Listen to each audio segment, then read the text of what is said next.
Hey, this is Adam, and welcome to Dork Day Afternoon Scuttlebutt. I'm here with my brother Jeremy and our guest Chris McDowall.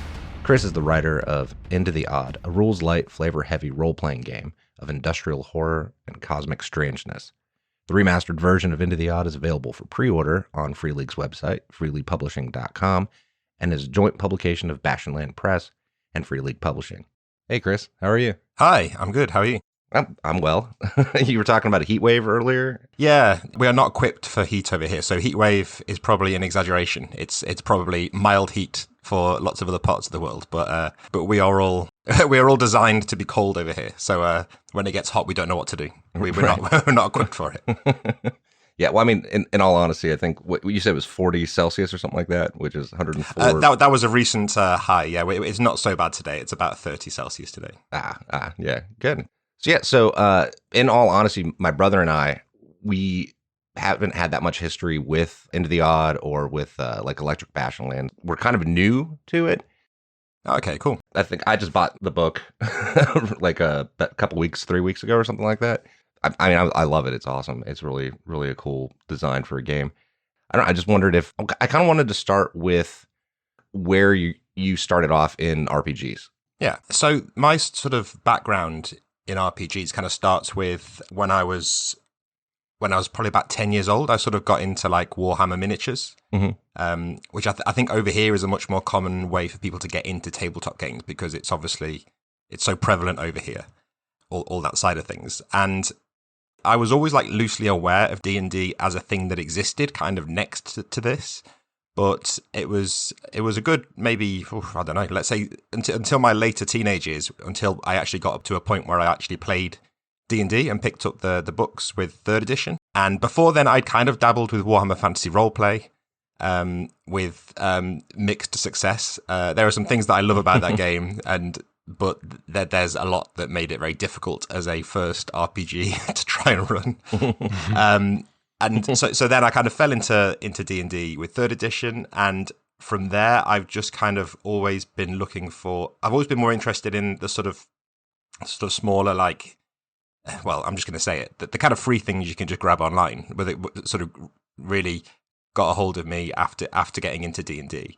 So just trying to sort of try as many different games as I could, and from there it just kind of spiraled into thinking I could do it myself, and just started tinkering around with making games. And Into the Odd, the 1st edition, that was 2000. I started making that about 2011, and that was 2014 that got released in its first form with Lost Pages Publishing. And then since then, I've sort of done Electric Bastionland, as you mentioned, and just now gone back to Into the Odd to give it its kind of definitive remastered version. So yeah, that's my history of the last 30 years, very concisely described. Yeah, it's the abbreviated version. I'm sure there's probably a lot of other games that were left out. Definitely, yeah.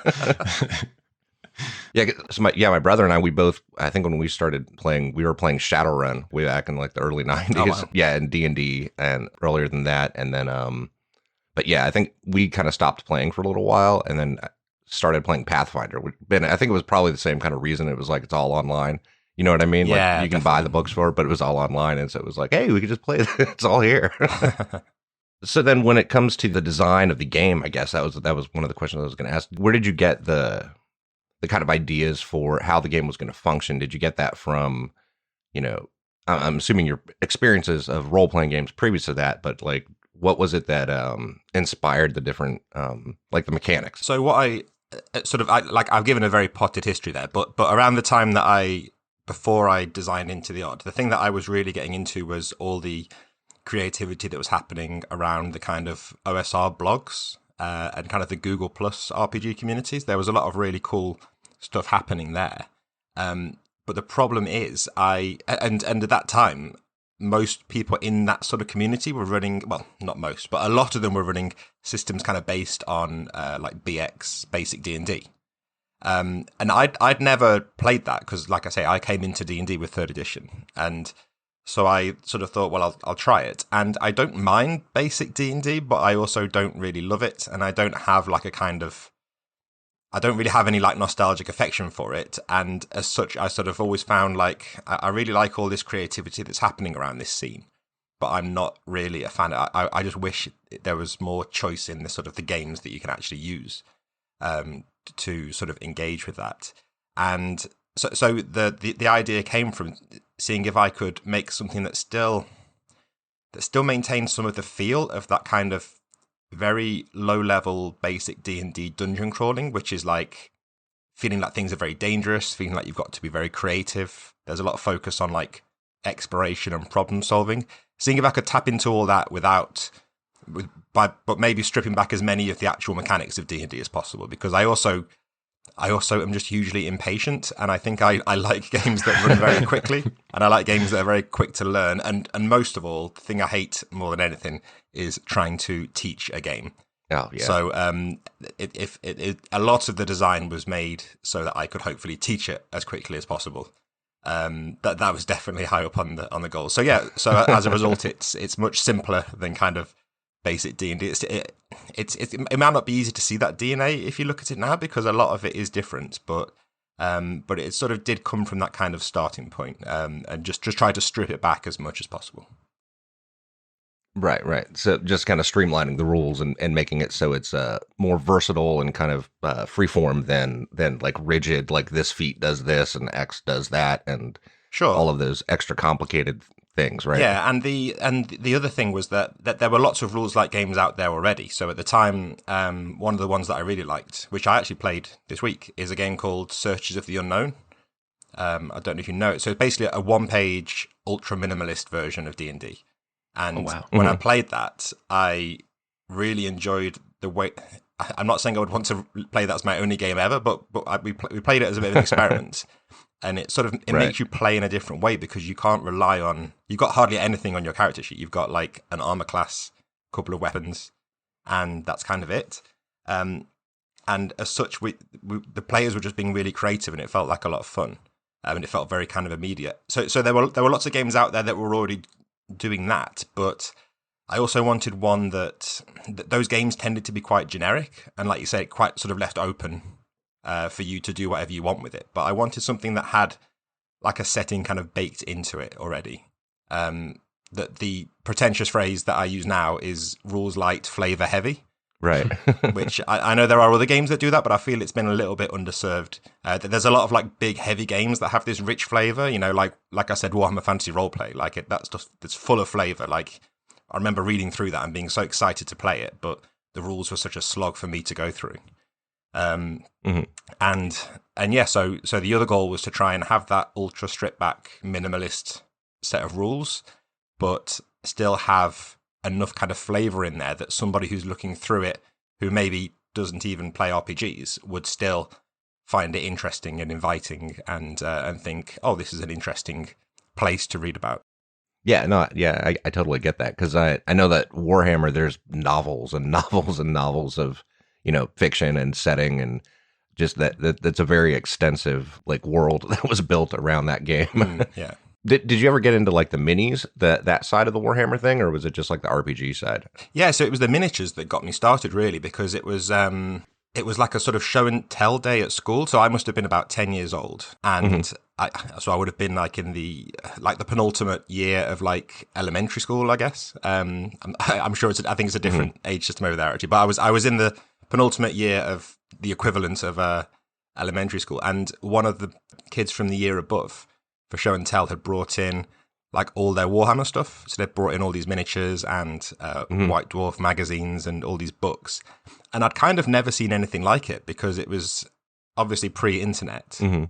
And I lived in a very small town, so I didn't have like a shop that was selling this stuff. And it was like, as soon as I saw that, I knew almost straight away, like, this is going to be my thing. And yeah, so something about the sort of all the creativity of the way the world was presented, and all the way it just kind of sucked you in. It was the creativity side of things, even more than the game, really, and just the idea of these fantasy worlds that you could kind of play in.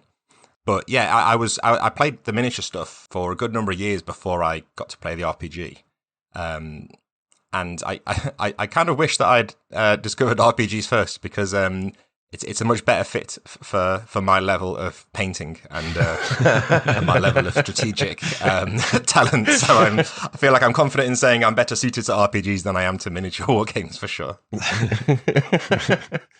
Yeah, because of the tactics and the tiny little attention to detail on the painting, both of those two things together. Yeah. I've never been really good at painting. If I tried to paint little miniatures, I'm pretty sure I would break all of them, and not while painting them, but because I'd be angry that I was messing it up. I'm pretty sure that's how that would play out. Yeah, and again, this is like old man complaints, but like there was no YouTube to tell me how to paint, so I've got right. I'm looking at on my desk lamp that I have on my desk here. I have a couple of the very first miniatures I painted when I was 10 years old, glued to the lamp as a constant reminder of the shame. They're not a high quality miniature. It's like an award. Like what's that one they give to the movie stars? Like the worst movies or whatever. Yeah, like the Razzie Award. Yeah, this is. Yeah, the Razzie. That's it. That's the one. Yeah. So since we were talking about the flavor and like the setting, I was kind of curious. Like what were the your inspirations for the setting of like Bastion Land? For Bastion in general and like the surrounding areas, like as far as like books or movie or art or wherever you might have drawn from. Well, it's the world kind of emerged from the game. If that, I didn't sort of go into it thinking, oh, I've got this idea for a world that I want to make a game in. I knew that I wanted to make a game that was about exploration, problem solving, and that kind of low level D&D feel. So from there, it kind of I started off just thinking, oh well, while I'm just building this game, I'll just make it like a generic D&D world, and then the things that changed sort of happened for game reasons. So I thought, well, it'd be interesting to move the time period, because I mean D&D's time period is quite difficult to pin down, but you could argue that it's either medieval or like Renaissance or early modern. I wanted to put it in kind of a more industrial feel, something that felt more modern, because I wanted to sort of touch on like a sort of a horror feel as well. And I think it's much easier to make things scary when you've got a more relatable world in the kind of the normal world, and a kind of a sort of post-industrial revolution world where you've got people living in cities, people who have jobs. These are things that feel a little bit more relatable than being like a medieval peasant, which is kind of quite difficult for a modern mind to understand. Right. So it kind of ended up moving into this industrial region because of that. And then everything else kind of grew out of the need. So I did have sort of lots of cities, and I had a kind of idea of doing like a map. And then I thought, well, no, if you're going to a city, all I need is one city. There needs to be the city. And then that sort of grew into this idea of, well, if there's just one city, what does that mean? Is it that this is literally the only city in the whole world? And does it mean that it's impossibly sort of large and it can't be mapped because it's always changing, and it can kind of do anything that you need a city to be? And just the inspiration came more from sort of exploring those ideas rather than thinking, well, I want to explore these themes or something like that. And same with the kind of the wilderness region, which is called Deep Country. And sort of the further you go away from the city, it's almost like going back in time. That kind of emerged from the idea of I wanted to be able to use any modules that I had. So if you have a module that feels very medieval, you can say, yeah, that's fine. That's happening out in Deep Country. You can get a train and then a boat and you'll be there. It's kind of a balancing act because you don't want it to just feel like a kitchen sink thing where there's no consistency to the world. So I tried to sort of balance that with the sense of it still having a unique kind of flavor and like a kind of a singular voice sort of going through it. Yeah, it's one of those things I really love the setting. Like, I mean, in my head, and you could probably tell me I'm wrong, and that's fine, but it definitely had that like late 1800s kind of feel to it. Sure, was what my impression of it was. So like kind of on the verge of like steam power, but not. Yeah, just kind of in that. And the thing is, I didn't want to create sort of. I mean, you know, I know you're just joking, but I would never say to someone, "Oh no, that's wrong." The whole point of this. The whole point of this setting is that it's going to be different for different people who run it, because we all have different ideas of what a city is. And if, you know, I live in Manchester, which is a relatively big city in the UK, and I've spent quite a lot of time in London. So I'm probably drawing on those cities for my kind of vision of Bastion. But if you live in Malaysia and Kuala Lumpur is your idea of a city, or if you live in India and Delhi is your idea of a big city, then it's going to create a different feel. And I wanted to kind of leave things open enough that people could do that, rather than kind of pinning it down and saying this is how it is, and you can't sort of apply your own ideas to this. And the idea of like a time period. You've said that it felt like kind of late 1800s. Mm-hmm. And I've been kind of careful to not pin it down too much, because I want people to be able to, again, if you're really interested in like the very start of the Industrial Revolution, you could probably use this for that. But likewise, if you're interested in doing something more 20th century, you can probably make that kind of fit as well. It's, again, is that balancing act between kind of being too generic and being too specific. So it's, I try to sort of give ideas and sparks and a bit of framework, and then let whoever's reading it kind of interpret it in their own way. Yeah. Weirdly, like as far as a setting goes, that almost works well. Like when we were talking about horror, because I've always found that horror is better when it's not as specific anyway. So it's almost like the setting has that same kind of feel. Like it's the more vague it is, and the more that's left up to the individual's imagination of like what you can create in your own head as the reader, it's kind of better that way. I feel like other people can come up with something better than what I can write, basically, is what I'm saying. Yeah, and I mean, but at the root of it, RPGs are essentially about filling the blanks anyway. Like, it's not like a video game where you can create this perfectly crafted, like, character that looks a very certain way, and that's what your character looks like. It's like, even if we're both playing in a game and you describe your character to me, the way I imagine it, your character isn't going to be the same as the way you imagine it. Right. And I try to kind of lean into that, because I think it's kind of, if you're running the game especially, it's probably like, being able to improvise, I think, is probably the most important skill of a GM, I would say, in my experience. If you get comfortable doing that early on, it makes things a lot more satisfying in the long run. Whereas I think if you play a game where everything's very rigid and pinned down, then when you inevitably hit a point where the players do something unexpected, you're going to be floundering a little bit, because you're so used to having your questions answered that you think, oh, I don't know whether I don't want to do it wrong. So with this, I kind of want people to know there's no wrong way to interpret the setting. No, it's funny you bring up the GMing thing, because I totally agree, because there's it's a weird balancing act sometimes between like, oh, the player wants to do this, and you're like, that's not even close to what's in this room. Like, where are you getting this from? I was going to ask about the mechanics, but I think you kind of answered that question, because I know you said you you were trying to keep it as streamlined and just kind of. Yeah, so I wanted it to be like simple, but I when I say quick, I also mean like literally quick. So one of the big changes from something like D&D is that combat is very fast. Mm-hmm. I think I've spent a lot of time playing D&D when you're playing a combat and you kind of already know how it's going to end, but you're just like going through the motions a little bit, and you think, well, we're probably just going to be sat here for at least 10 minutes just finishing this combat that we kind of know how it's going to go. And I really wanted to avoid that. So you've got the big kind of mechanical thing that's different is the idea of there's no rolling to hit. You just roll for damage. And armor will protect you some of the time, but for the vast majority of cases, every attack is going to cause damage to the person you're attacking.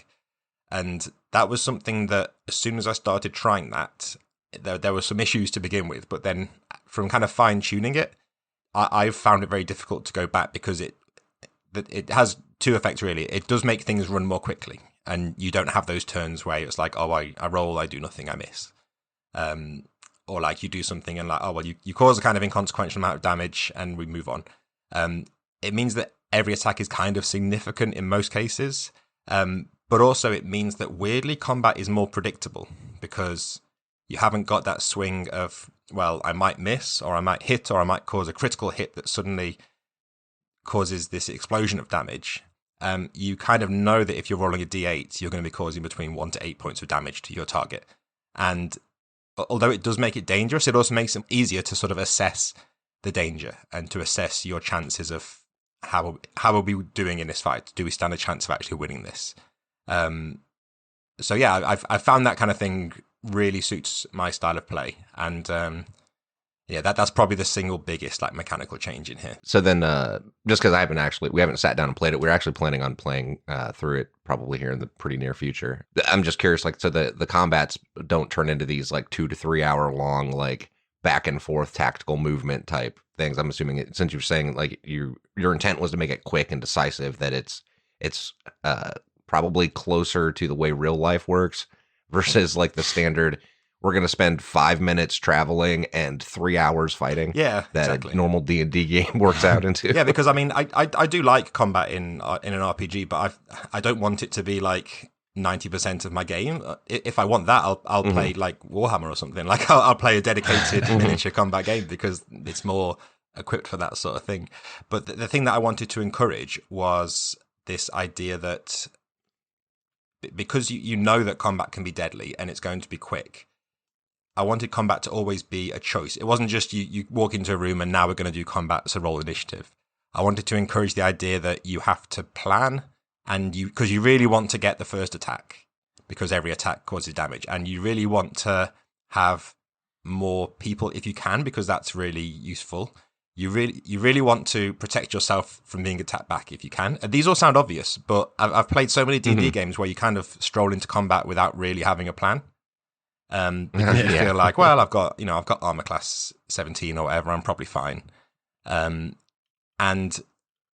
I think from doing this, it does feel like players spend a bit more time in that kind of planning and really deciding if they do want to fight and whether it's worth it, because there's always that risk, but it goes both ways. There's always a risk that you will die, but you always have a chance of, even like really big opponents, if you plan, you can sort of whittle them down, sort of if you have a good plan. So yeah, that's what I was kind of aiming for.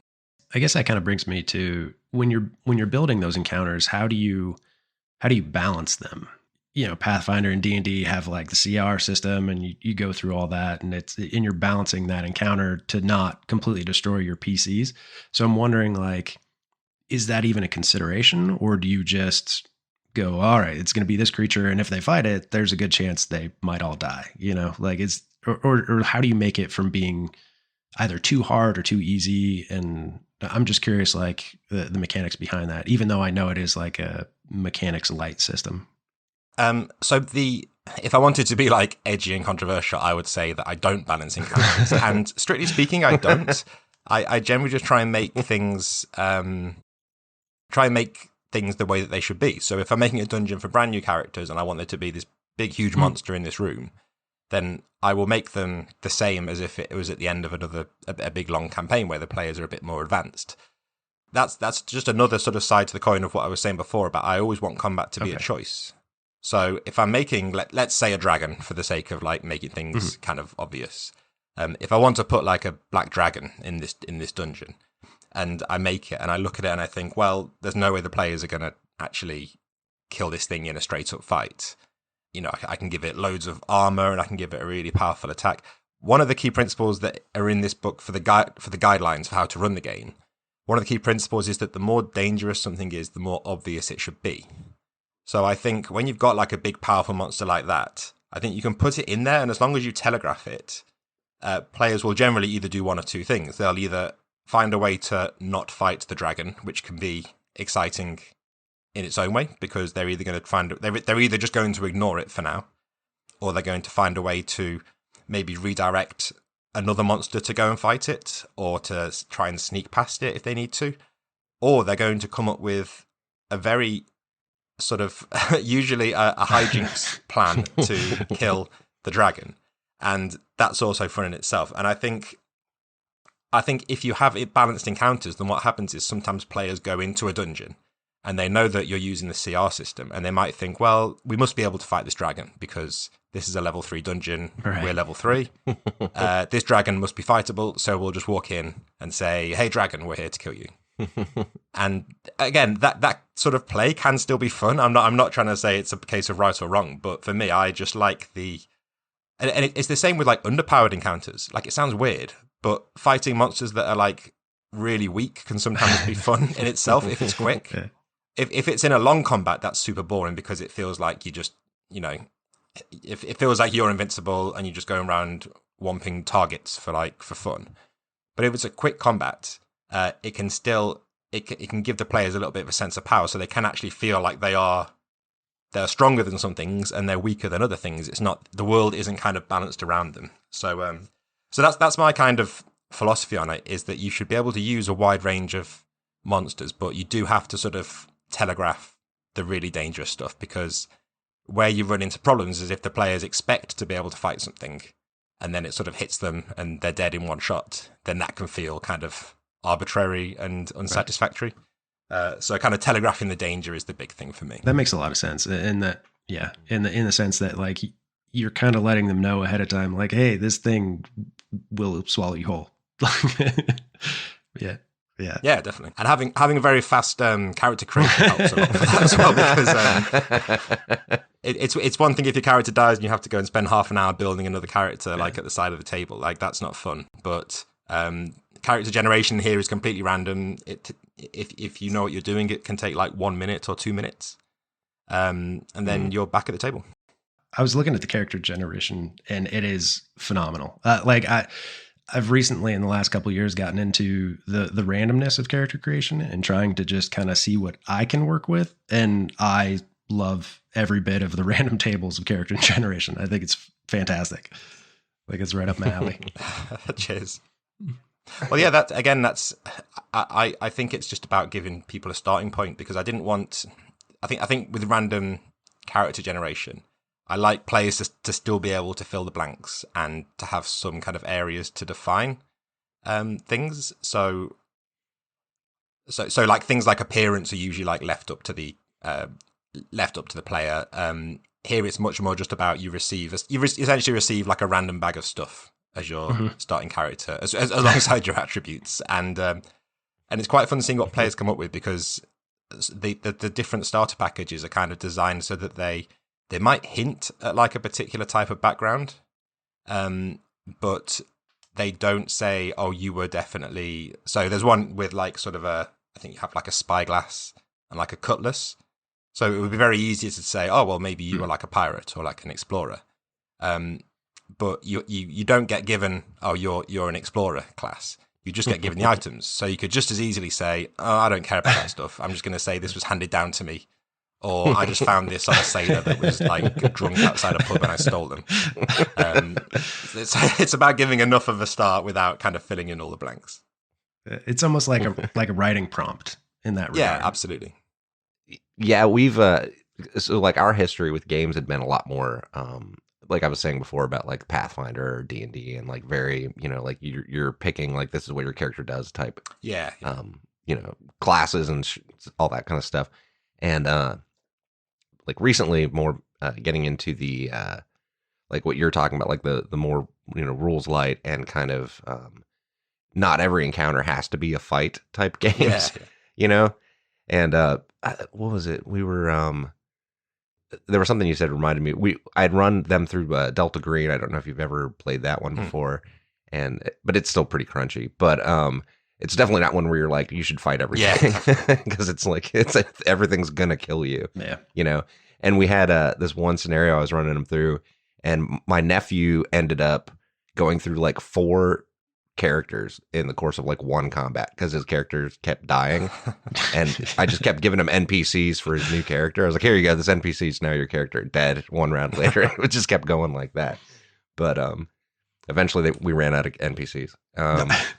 Yeah, so that was one that actually brings me to the thing you talked about, kind of having more of like a horror feel to it, as far as the monsters, and I guess that kind of comes through in the not having balanced encounters type idea.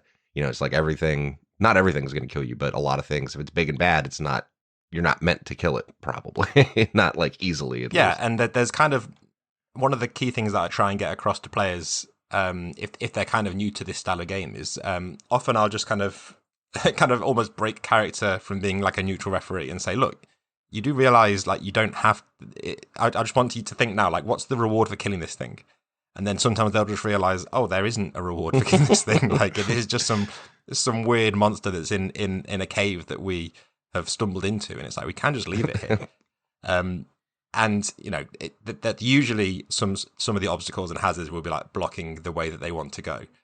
But I to go back to what you're saying about horror, I feel like every game that I've played that's been really fun has at some point at least partially turned into either a horror game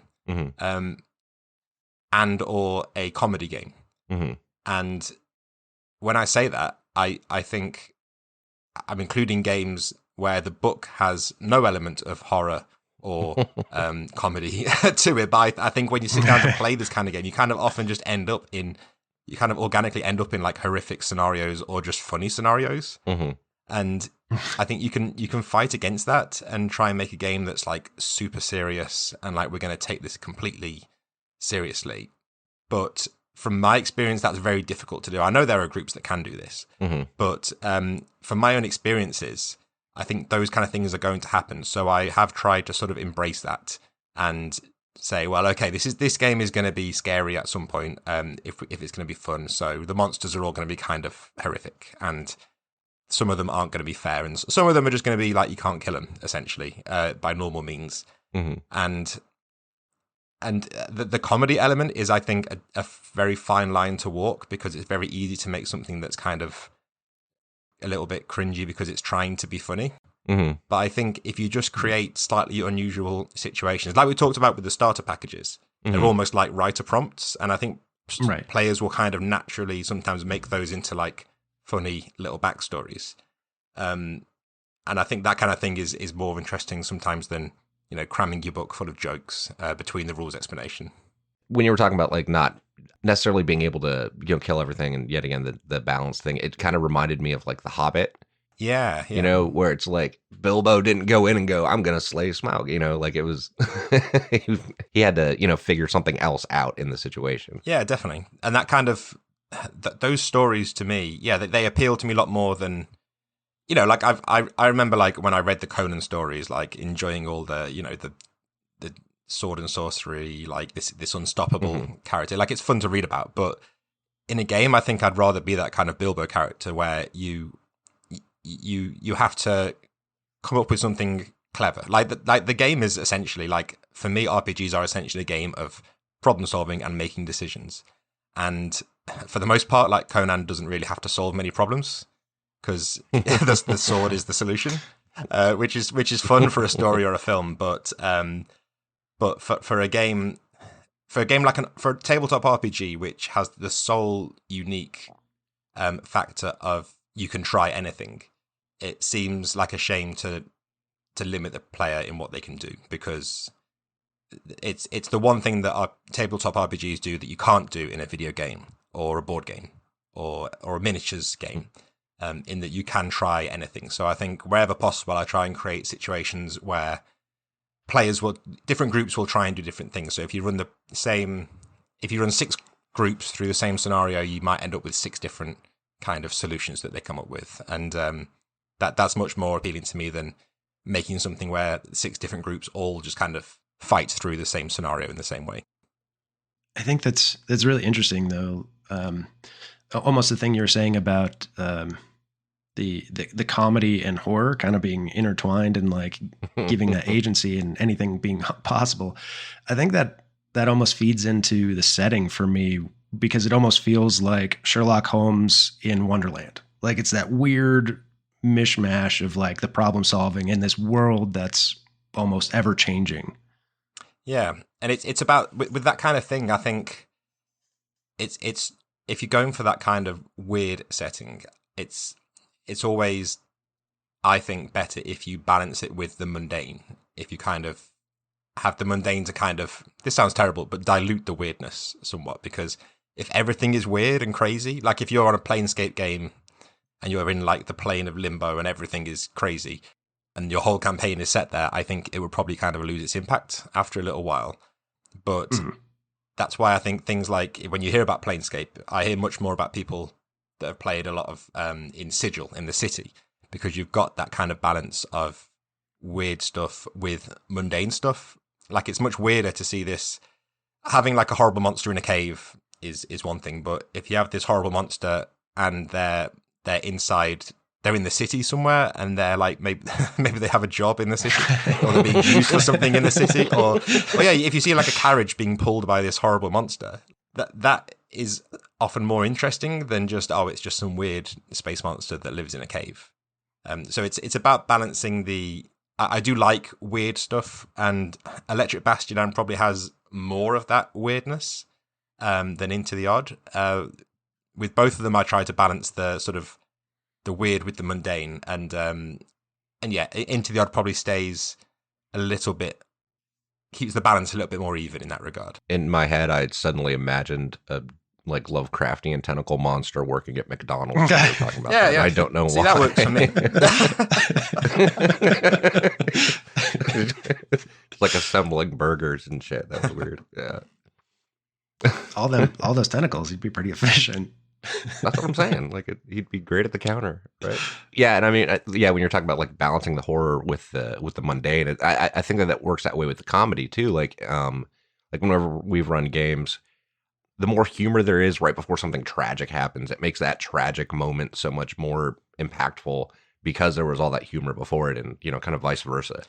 Yeah. And even, I'm going to sound like a horrible person, but I think even tragic moments have like a weird dark comedy to it. A lot, in RPGs a lot of the time. Like, it depends on your group. This is the thing. I mean, I would never claim to write like the game that everybody is going to love, but I think the games that I've really enjoyed are ones where you can tell that somebody has written like their ideal game for their table. Mm-hmm. And I've always tried to kind of stick to that, where I'd rather make something where when some people read it, it kind of clicks with them and it feels like, oh, this is clicking for me, and this is what I want games to be like. And touch wood, I've had lots of people say that they've kind of felt that way, and I'd rather have a small number of people feel that way rather than have everybody think like, yeah, it's good, it's fine.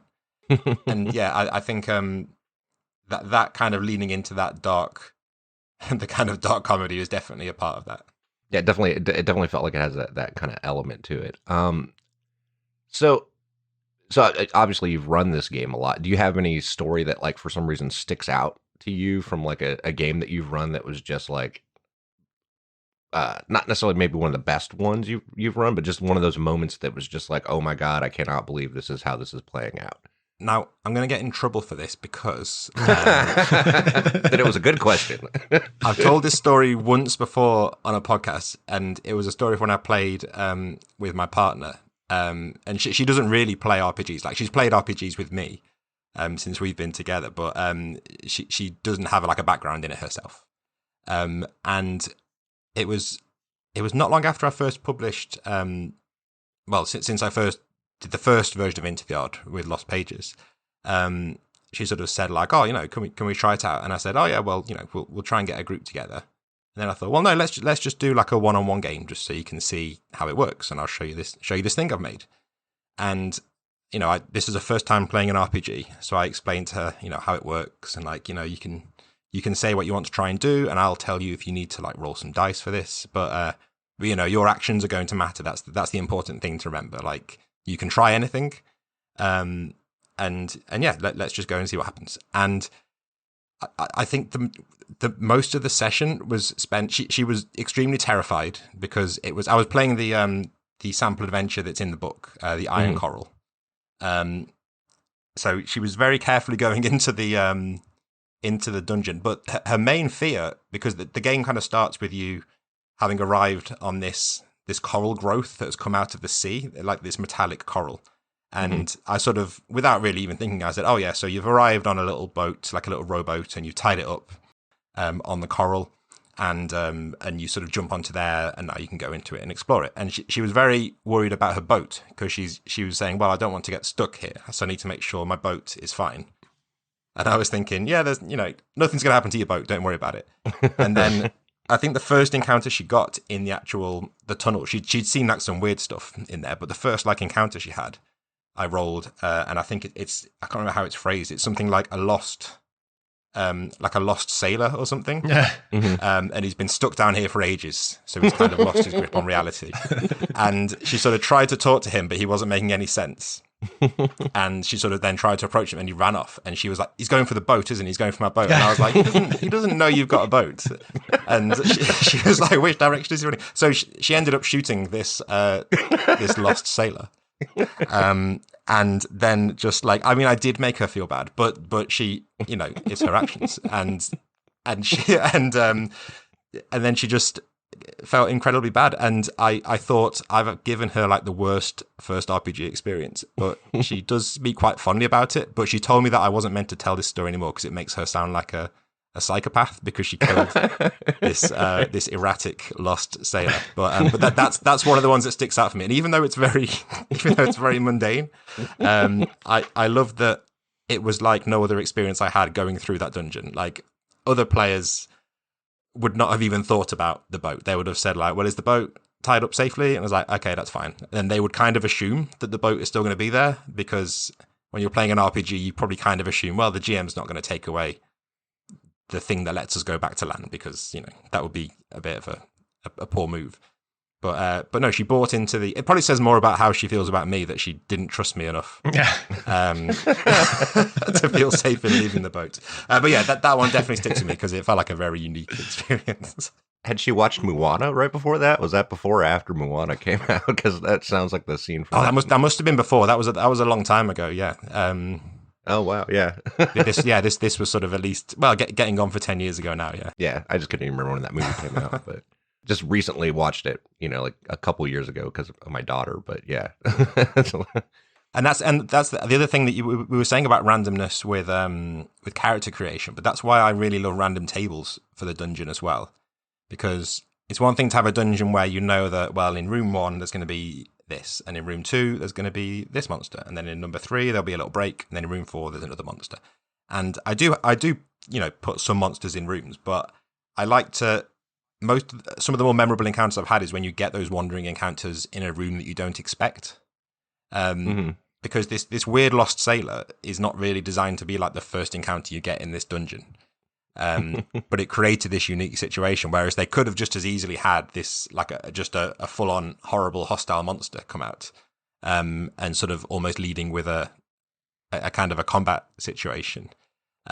And when they happen in a room you don't expect, it forces you to think on your feet and think, well, why are these goblins in this laboratory? Like these two things don't really fit. I just rolled the random encounter, and as a GM, that's a lot of fun to me. And I think it's easy to sometimes forget to make the game fun for the GM as well. Mm-hmm. You can get so focused on making the game fun for the players, and I think it's good to have those little sparks of things that are still fun for the GM to kind of discover as they play as well. And encounter tables this is hardly new technology, but it always surprises me how many games and scenarios don't have like wandering encounters. By the way, I will say that I don't think that sounded like a psychopath behavior. It totally made sense that a lost sailor... I'll tell her that. Well, no, because I'm not going to tell her that I told this story. She's not going to listen to this. But no, it doesn't sound... It sounds totally rational. Like, it makes sense. It's like, I'm worried about my boat. He could have been going for the boat. Yeah, you don't want to get stuck. What? He probably got stranded because his boat drifted off. True. Like, it just makes sense, Or someone else stole his boat. Right, the last person stole his boat. This is an ongoing boat stealing. I mean, they could have just shared the boat and gone back to shore together, but no, obviously not an option. Well, he ran off. That's suspicious. Oh man, but yeah, no, the use of the random tables is really cool. I like that because it does kind of force, like when you were talking about like the character creation and Jeremy was talking about the writing prompts, like it forces that issue of like the player improving their response and then the GM having to improv like, why is this, like Lost Sailor or the goblins or like whatever's in this room. It's like, it doesn't make sense offhand for those things to be there. And then you kind of have to come up with it in the moment of why that situation is the way it is. Yeah. And one of my like cheap GM tricks that I have is, we can't tell the players about this, but one of the cheap tricks I use is even if you don't know why something is the way it is in the world, and the players ask, the players say, "Well, why is this way? That doesn't make any sense." You can just say, "Yeah, I know, it's weird, right?" and it sounds like a mystery they should be investigating, but you just know that you don't know. And it's really good for like if you're playing a game and if you're playing a game with someone who feels like they know the setting better than you. So if you're playing a Star Wars game and you say something like, "Oh, well, this person is carrying this type of weapon," and they say, "Well, there's only 3 of them in existence. How does this random guy have one?" then you can just say, well, I know, strange, isn't it? And yeah, it's a great tool. Yeah. But yeah, that and the cool part is a lot of times the players will come up with theories and they'll start throwing them out and you can be like, that one. That's the good one. Yeah, no, I do that all the time too. So I assume then you pretty much, when you're not working on the game, you run this too, like with your friends and your own gaming group? Yeah, so I have like lots of irregular gaming groups. I don't have like sort of a weekly like long running group. I have people I will play with sort of most weeks, but we play different RPGs and different board games and things, and then I will sort of occasionally run an RPG. And I have friends that I'll sort of meet up with, maybe even like once a year, and play a game or two.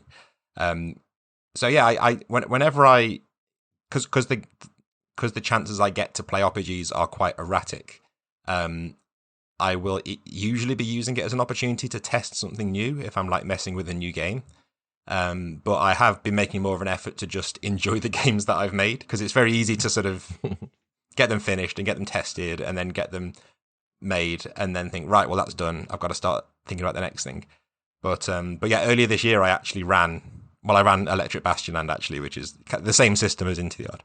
And it was nice to just run a game that I wasn't trying to fix or trying to like develop at the same time, and just actually enjoy the game. So yeah, I'm making more of an effort to do that.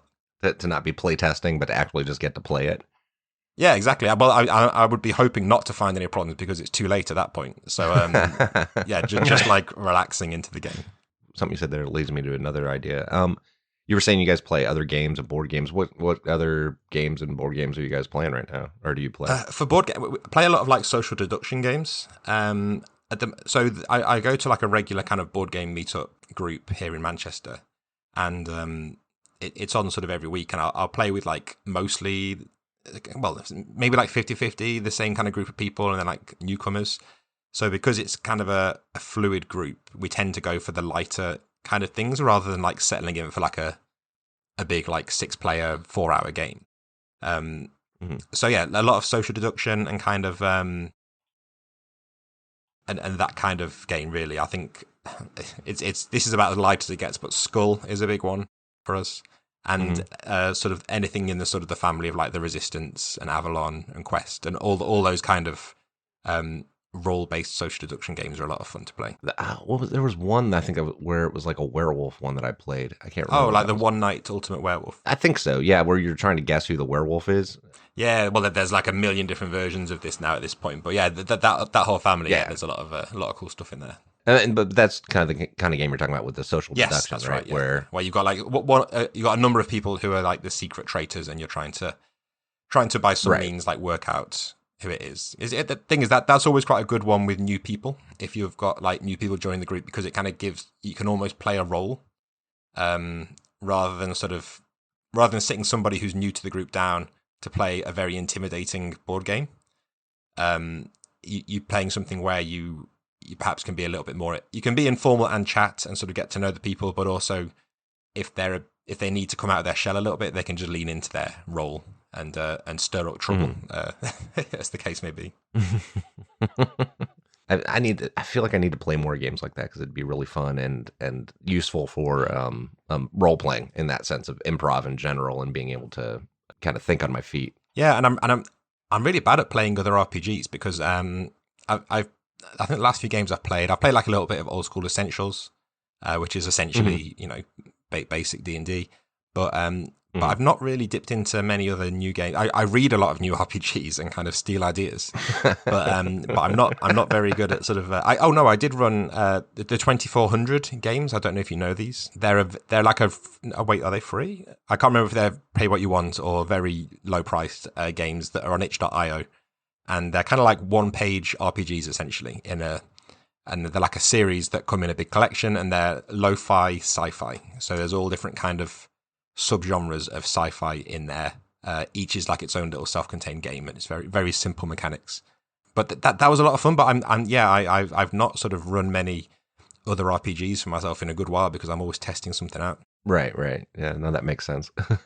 Like I guess once you're doing that as a job, it stops being the thing you're just always doing for fun, which I guess then goes back to trying to do it for fun instead of trying to fix it all the time. Yeah, and it's almost more difficult because the thing is I don't like to like impose my games on the people I'm playing with as well, because especially when it's if it's something that's not been tested yet. Mm-hmm. If we're going to like meet up and play games, I always feel a bit bad saying, oh, well, how do you feel about testing out this thing that I've made? And it might be rubbish, and we might have a really bad time because it might not work. When I was doing that as kind of a hobby, I didn't feel quite so bad. But now that it's my job, it almost feels like I'm showing up to the social group with like a desk full of work and being like, right, we're all here to work for me now. You're going to be my guinea pigs. You're like, if you were like a teacher or professor and you show up, you're like, all right, we're grading papers tonight. Yeah, exactly. I mean, I would hope that my games aren't quite that bad once we get to it, but it's more just about how it feels weird. It's interesting how it's sort of changed since I kind of went full time. So there wasn't really any like specific. I'm sorry, I'm getting back to the Into the Odd idea. So you said that the setting kind of came out of the mechanics, and I think that that's a really interesting.